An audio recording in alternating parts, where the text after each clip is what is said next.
CNN, as COVID cases decline and the world reopens, Michelle Zauner is having a moment.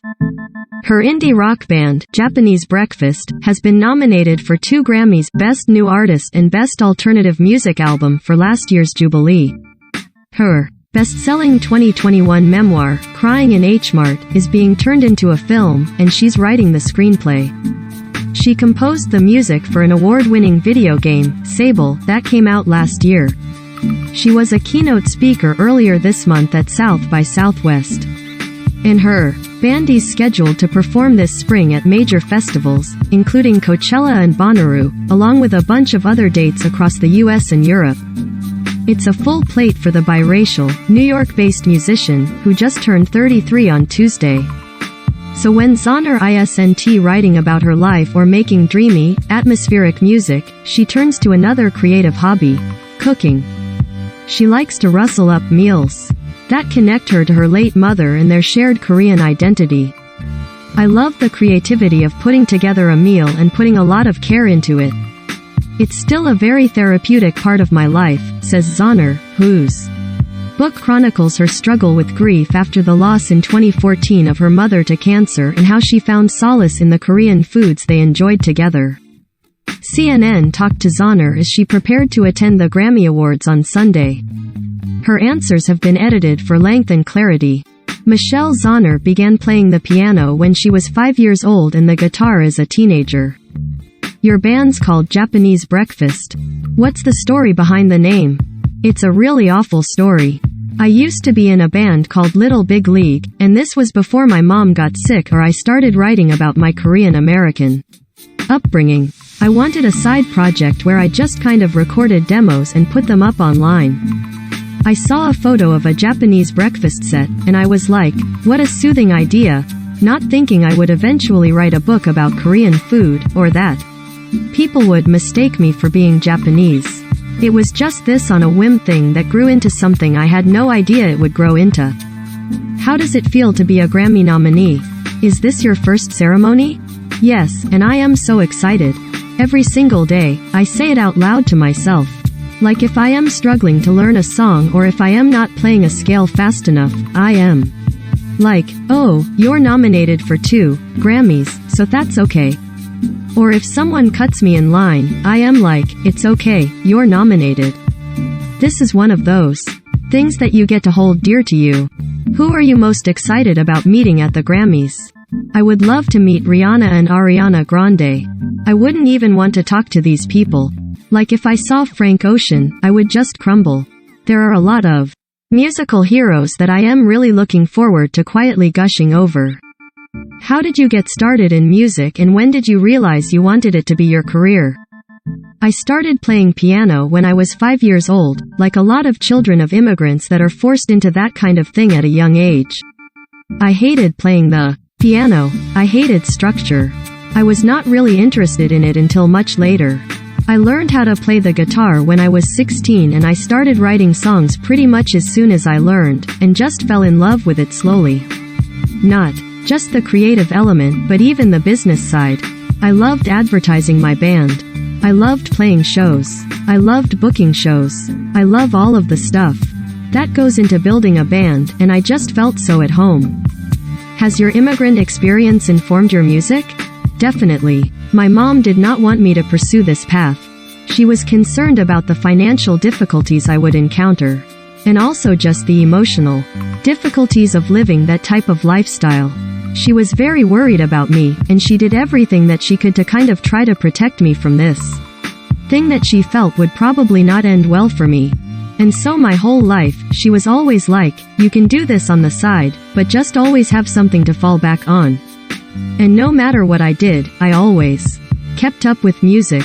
Like, I would work 3 jobs and always do music on the side. I would go to college and keep doing music. No matter how hard I tried to put my focus into other things, it always called to me. So almost being exiled from this path made me want to fight for it so much harder, and made me realize just how truly important it was for me, because it never would go away. And so I think it taught me a lot of resilience, and it made me such an ambitious and hard worker. Michelle Zauner, lead singer for the Japanese Breakfast, reads from her book Last Month in Los Angeles. In your book, you talk about your grief after losing your mom.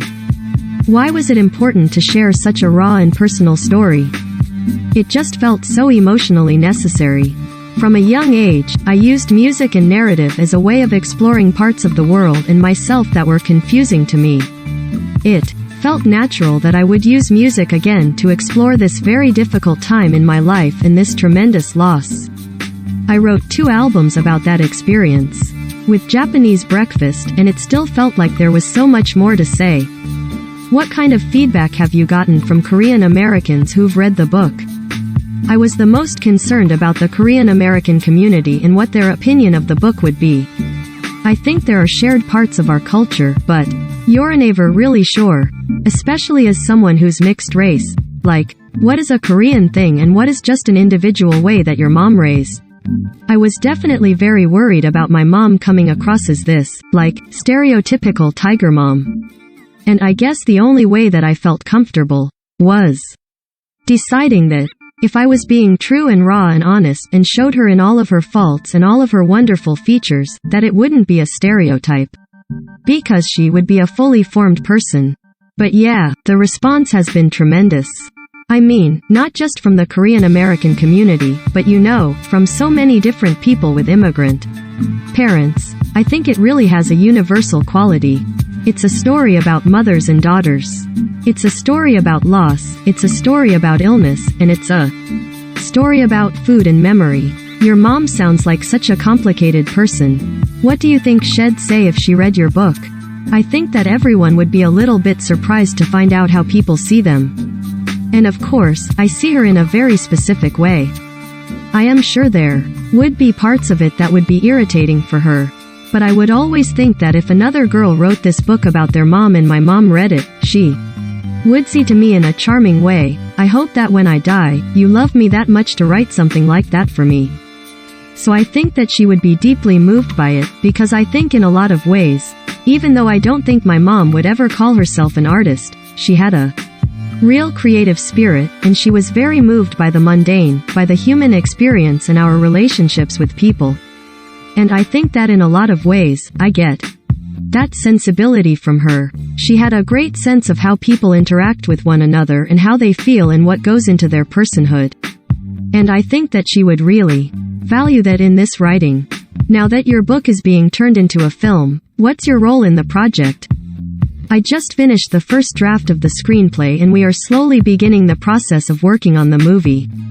I am very new to this process and feel very honored that I was able to write the screenplay or at least try my hand at it, because I don't think authors always get the chance to do that. Michelle Zauner's mother wanted her to be a lawyer. She was concerned about the financial difficulties I would encounter as a musician, she says. Do you have a preference on who should play you in the movie? I think it's a really wonderful chance to find some new talent. I think the most important thing for me is to see my character performed by a half-Korean young woman who hasn't seen this type of role available to her. It's a wonderful opportunity to have a diverse cast that hasn't had a real chance to be in features before. Are you doing the soundtrack as well? I would like to be involved in the supervision of the soundtrack. When I think about seminal, coming-of-age movies, the soundtrack is such an important part of establishing the mood and the time. And especially being a musician, of course, it's a really important part for me, and so much of the book has this kind of musical moments. So I want to be really involved in making sure that those sort of oral touchstones get hit.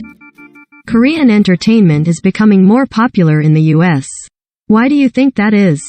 I think part of it is that it's just so much easier to access international media because of the internet. And stars like BTS have such a high production value in terms of the songwriting, the visuals, the choreography.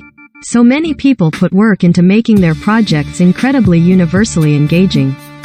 Same thing with Netflix's Squid Game. The American audience is more open now to experiencing media from the rest of the world. And American media has always impacted the rest of the world. You've broken into the music world, the literary world and the film world. What's next for you? Just keeping the plate spinning. I am going to keep doing those 3 things and trying to do this for as long as I can. Mostly working on the Crying in H. Mart screenplay and then hopefully working on another record, working on another book, doing those same 3 things over and over.